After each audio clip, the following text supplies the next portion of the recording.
Again, today in our Health and Science Focus, we are talking about the mental and cognitive effects of aging. We've chatted about things like memory loss and Alzheimer's and Parkinson's, and why is it that old people fall so much. We've talked about the care that is given and the facilities that are out there for those who are suffering from things like Alzheimer's, dementia and Parkinson's as well. So let's talk about the psychology of aging now. And with us we have Seranne Motilal. She's a mental wellness expert and a doctor as well, not a psychologist, my apologies, but a mental wellness expert. And Seranne, thanks so much for your time and welcome to the program. Let's talk about what it is that happens to you emotionally as you get older. And I'm not sure, but as we get older, I've seen a lot of people tend to look a bit sadder as they get older. Is there a reason for that? Is there a chemical reason for that? Yeah, I think, what's important to note is as we get older, it's estimated that at least 20% of us suffer from some sort of mental health concern. And really what happens in aging, which makes this so complex, is that there can be an overlap of symptoms, and it makes diagnosis, and sometimes it makes it hard for us to notice when somebody is struggling through something. So what we see in age in terms of mental health concerns include, a lot of the cognitive fallout, which we've already spoken about, the dementias, the Parkinson's, but also we see a lot of depression, anxiety, and other sort of related mood disorders. Oftentimes, though, this can present as memory loss, or it can present as cognitive fallout, and so, we just think maybe this is part of the normal aging process, and that goes undiagnosed and under-recognized. Other components like loneliness and social isolation, which I think we've seen so much in the last couple of months, also contribute as risk factors for this mental health fallout. And that, unfortunately, tends to occur more in your later years. And that's why it's so important that, we take active efforts to check up on our older people and, just keep those check-ins going and spread the awareness, because these concerns, although they might occur in older age and they're present, there are ways to prevent them and there are ways to manage them. Well, I tell you, I was so looking forward to getting older. I said I was just going to let myself go. I was going to behave badly, well, even more badly than I behave now in my 40s. But I'm actually a bit scared after today because, I see some of the signs, I see some of the things like memory loss. Does depression automatically fall into place as you get older? Is it a given? Definitely not. Yeah. So, as we've spoken so much about this cognitive fallout, about the moods that tend to happen, but it's important to note that these are not part of the normal aging process. And there are many things that we can put into place when we're younger, but also when we're older, because it's important to remember that it's never too late. These preventative and promotive activities really can have an effect even as you get older. And when we talk about what you can do, so what can you do to prevent dementia, delay the onset, or delay the progression? What can you do to delay or prevent depression or anxiety? And there really is a lot, which is the good news, that can be done. Those things include exercise, a variety of exercise, right? Aerobic, strength training, yoga, tai chi, healthy eating, getting enough sleep. Even when you're older, it might seem like this is less important, but really at least 7 hours every night. Meditation, mindfulness has been shown to have good effects in our brains in terms of grey matter and in terms of preventing depression and anxiety. And the other factors, which I think is so important, especially now, is social connection, right?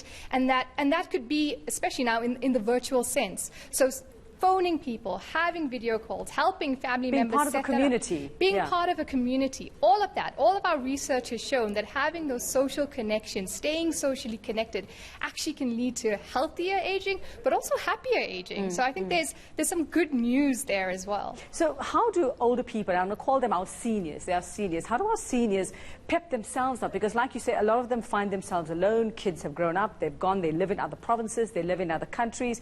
How do they pep themselves up to actually do these things? I mean, we hear of the skydiving grannies and we wonder, wow, okay, she was just born with that gene, I suppose, the adventurous one. But just some advice to our seniors who might be watching today as to get up and go now, do something. Yeah, I think the first thing is really to know that it's not too late and it's not too little, right? So just that start, whether that's walking a little bit more today or adding a little bit more of leafy green vegetables or fish to our diet, or making a phone call to a friend, to a family, or even to an old acquaintance, oftentimes helping other people can also help us, that sense of purpose. It really is that belief and, just to keep going, to just it's never too late. Even now, these activities can make a change. And also, there's a lot more, right? We're just touching the tip of the iceberg here. So learning more. We need a whole about session this. with you for that, yeah. Does getting more emotional come with getting older? And is it more of a female thing that our mums or grannies tend to cry more? You know that famous phrase, but who's going to do it for you when I die? And who's going to cook this for you when I die? You better learn now. Does that sort of emotion and maybe feeling sorry for oneself, does it come with the process? Well, what's interesting is that we actually have research that shows that there can actually be a little bit of an uptick in happiness as you get older. And that's quite interesting because, I mean, I think, we see that association, but I think older adults tend to, spend more time with family, with grandkids, and all of those associations really can have an impact in our emotions. And I guess, some of the nostalgic emotions as well. But by engaging, by staying socially connected, really you can have that emotional impact to, increase your happiness as you get older as well. I don't think it's an inevitability that you end sad or that, even, and I just think one thing that I'd like to emphasize is if you are feeling those things, so if you are feeling that overwhelming sadness or loneliness, it's really important to get help, seek out people, talk about it, talk to your healthcare professional. I work at Discovery. We have assessments you can get online. We have free online resources at our Vitality website. Go and explore, learn more about it, because there is help that exists. There are things you can do, and it's not an inevitable end. It's a happy phase of our lives. Is there a genuine fear of aging among some people? Are they afraid of aging? Are they afraid of death, I suppose? Yes, definitely. I think there's two components that you touch on there. I think that for a younger population, I think there's a fear of aging because maybe in our minds, aging, exists. Signals the end or the beginning of the end, I exactly, suppose. Yeah. Exactly. And, as we've gotten better in health and as we've seen our population aging, we're actually seeing a lot more people entering this phase of life. And because of that, we have a lot more research on how to make that a successful, happy, healthy phase of your life. And by engaging that in a younger age, we can really try and ensure that that phase of our lives is, one of the happiest periods of our life. And I think, to your second point, especially for your older adults, is there a fear of death and is there a fear of mortality? And for sure, right? It is something that you think of more often. But even saying that, what I would like to emphasize is, yes, that fear can exist, but there's a lot we can do to still make that one of the most productive periods in our lives. And really, there's a lot of purpose that can come out of that. And therefore, it's so worth it to still engage, still continue, and to still invest in your health and your lifestyle, even in your old Well, I'm age. going to throw you in the deep end here, Doc, because I want to know about romance in old age. More and more, I'm seeing more series about old people dating. Older, I beg your pardon. Senior people dating. I mean, just give us a pep talk on that.